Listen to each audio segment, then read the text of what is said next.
नमस्कार दर्शकों, हम आपके लिए लाए हैं आज के मुख्य समाचार। जानिए आज की कुछ ब्रेकिंग न्यूज।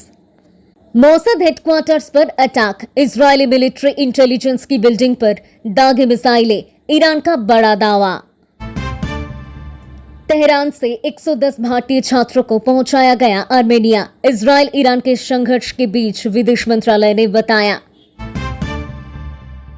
80 मिनट तुम्हारा समय खत्म, अमेरिका में एलईडी स्क्रीन लगाकर किया गया पाक आर्मी चीफ का विरोध। राहुल गांधी के जन्मदिन पर रोजगार मेले का आयोजन करेगी कांग्रेस, जाने क्या है तैयारी। विमान सुरक्षा पर ध्यान दे, उड़ान संचालन को सख्त करे, डीजीसीए ने एयर इंडिया के सीईओ को दिया कड़े निर्देश। मौसद हेडक्वार्टर पर अटैक, इजरायली मिलिट्री इंटेलिजेंस की बिल्डिंग पर दागे मिसाइलें, ईरान का बड़ा दावा। ईरान ने दावा किया है कि उसने इजरायली खुफिया एजेंसी मौसाद और मिलिट्री एजेंट्स की बिल्डिंग को निशाना बनाया है। ईरानी सेना का ये टारगेट ऐसे समय पर हुआ है जब उसके राष्ट्रपति मसूद पेजेश्कियन ने कतर, सऊदी अरब और ओमान से सीजफायर के लिए गुहार लगाई है। एक वीडियो वायरल हुआ है जिसमें 2-3 बिल्डिंग पर हमले के बाद काला धुआं उठता दिखाई दे रहा है, जिसे मौसद का हेडक्वार्टर बताया जा रहा है। इससे पहले ईरान ने मौसद की तरफ से संचालित कुछ हाईटेक हथियार सिस्टम जब्त किए थे, जिसमें इंटरनेट से जुड़े रिमोट कंट्रोल वाले स्पाइक मिसाइल लॉन्चर भी शामिल थे। मौसद ने इन्हें ईरान के एयर डिफेंस सिस्टम को नष्ट करने के लिए बनाए थे। मौसद ने इन लॉन्चर को इतना हाईटेक बनाया दिया था कि इन्हें सैकड़ों मील दूर से भी बैठकर ऑपरेशन बिना मौके पर जांच संचालित कर टारगेट को नष्ट किया जा सकता था। ईरान की तरफ से दावा किया गया है कि इसने इन मिसाइलों को संचालित करने वाले एजेंट नेटवर्क को भी पकड़ा है। ऐसे में ये साफ है कि अगर इस सिस्टम को नहीं पकड़ा जाता तो ईरानी एयर डिफेंस सिस्टम को इजरायल तबाह कर देता। तेहरान से 110 भारतीय छात्रों को पहुंचाया गया आर्मेनिया, इजरायल ईरान के संघर्ष के बीच विदेश मंत्रालय ने बताया।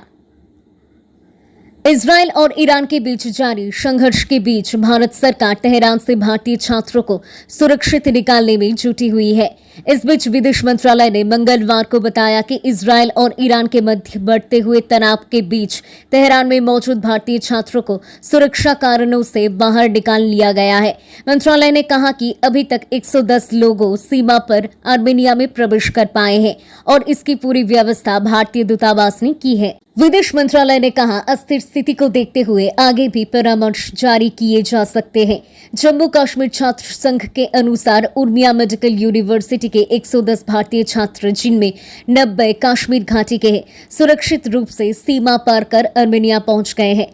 तेहरान में भारतीय दूतावास ने सोशल मीडिया प्लेटफॉर्म एक्स पर पोस्ट करके कहा, भारतीय मिशन ने सभी भारतीय नागरिकों और भारत मूल लोगों को ये सलाह भी दी है कि जो अपने स्वयं के संसाधनों में तेहरान से बाहर जा सकते हैं वो शहर के बाहर सुरक्षित स्थान पर चले जाएं। एक अन्य बयान में विदेश मंत्रालय ने कहा, ईरान और इजरायल में जारी घटनाक्रम के मद्देनजर मंत्रालय में 7 दिन 24 घंटे संचालित होने वाला नियंत्रण कक्ष स्थापित किया गया है। इसके अलावा मंत्रालय ने कंट्रोल रूम के नंबर जारी किए हैं जिन पर लोग संपर्क कर सकते हैं। 989010144557, 989128109115, 989128109109। विदेश मंत्रालय ने संपर्क विवरण भी साझा किया है। इसके अलावा ईरान स्थित भारतीय दूतावास ने भी आपातकालीन हेल्पलाइन स्थापित की है। 80 मिनट तुम्हारा समय खत्म, अमेरिका में एलईडी स्क्रीन लगाकर किया गया पाक आर्मी चीफ का विरोध।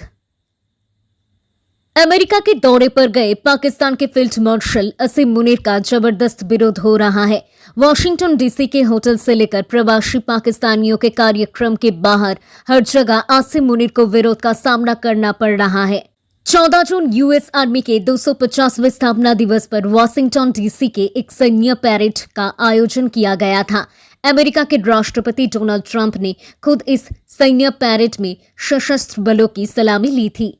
असीम मुनीर के लिए एक प्रवासी पाकिस्तान साजिद तरार ने एक डायस्पोरा में कार्यक्रम आयोजित किया। इस कार्यक्रम में असीम मुनीर ने अमेरिका में रहने वाले पाकिस्तान मुल्क के नागरिकों को संबोधित किया।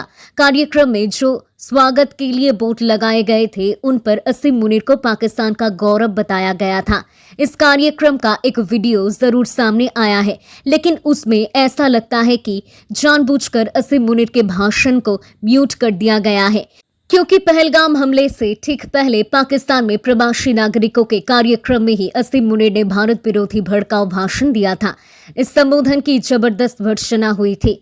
कार्यक्रम स्थल के बाहर हालांकि असीम मुनीर का विरोध करने के लिए प्रदर्शनकारी मौजूद थे। इतना ही नहीं, वाशिंगटन डीसी के जिस होटल में असीम मुनीर ने रेस्ट किया उसके बाहर प्रदर्शनकारियों ने एक ट्रक पर बड़ी एलईडी स्क्रीन लगाकर उस पर असीम मुनीर की कारतूतों का उजागर किया। स्क्रीन पर लिखा है कि असीम मुनीर, तुम्हारा समय खत्म हो गया है। हद तो तब हो गया है जब एक प्रदर्शनकारी ने असीम मुनीर को घेर लिया और अभद्र भाषा का इस्तेमाल किया। राहुल गांधी के जन्मदिन पर रोजगार मेले का आयोजन करेगी कांग्रेस, जाने क्या है तैयारी। कांग्रेस की युवा इकाई भारतीय युवा कांग्रेस ने मंगलवार को कहा है कि वो लोकसभा में नेता प्रतिपक्ष राहुल गांधी के जन्मदिन के अवसर पर 19 जून को दिल्ली में रोजगार मेले का आयोजन करेगी। कांग्रेस के पूर्व अध्यक्ष राहुल गांधी का बृहस्पतिवार को जन्मदिन है। वो 55 साल के हो जाएंगे। तालकटोरा स्टेडियम में होगा रोजगार मेले का आयोजन। दिल्ली कांग्रेस और भारतीय युवा कांग्रेस 19 जून को राहुल गांधी के जन्मदिन पर तालकटोरा इंडोर स्टेडियम में रोजगार मेले का आयोजन करेगी।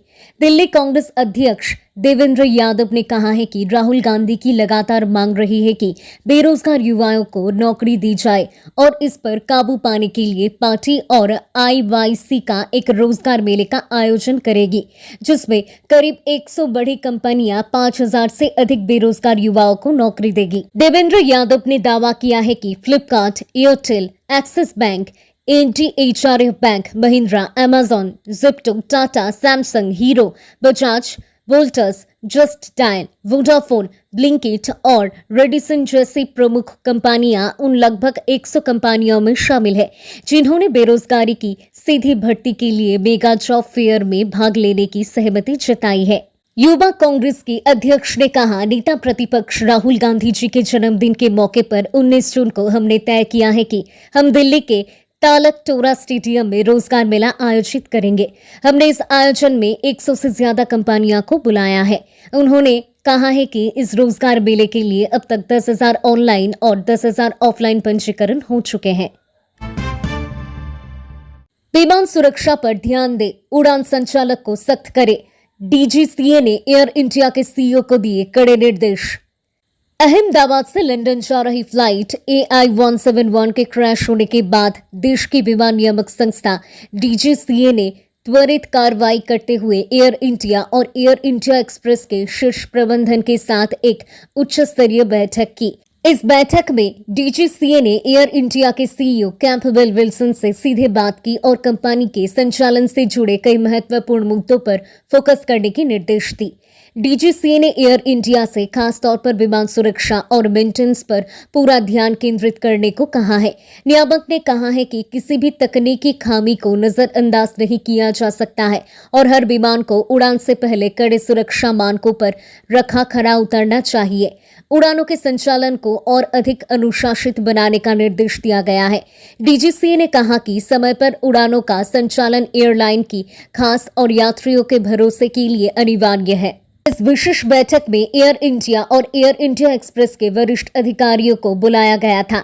DGCA ने स्पष्ट किया कि AI-171 फ्लाइट हादसे के बाद यात्रियों की सुरक्षा सबसे बड़ी प्राथमिकता है। ये सुनिश्चित किया जाए कि किसी भी उड़ान से पहले सभी तकनीकी परीक्षण समयबद्ध और प्रामाणिक तरीके से किए जाए। DGCA की ओर से कहा गया कि फ्लाइट डिले या तकनीकी खराबी जैसी स्थिति में यात्रियों को एयरलाइन की तरफ से मिलने वाली जानकारी, सुविधाएं और सेवा मानकों को दुरुस्त किया जाए। 13 जून को DGCA ने एक विशेष आदेश जारी किया था, जिसमें एयर इंडिया के बोइंग ड्रीमलाइनर विमानों के उड़ान से पहले एनहांस्ड सेफ्टी इंस्पेक्शन यानी उन्नत सुरक्षा जांच से गुजरना अनिवार्य किया गया है। ये आदेश अहमदाबाद में हुए विमान हादसे के बाद जारी किया गया है।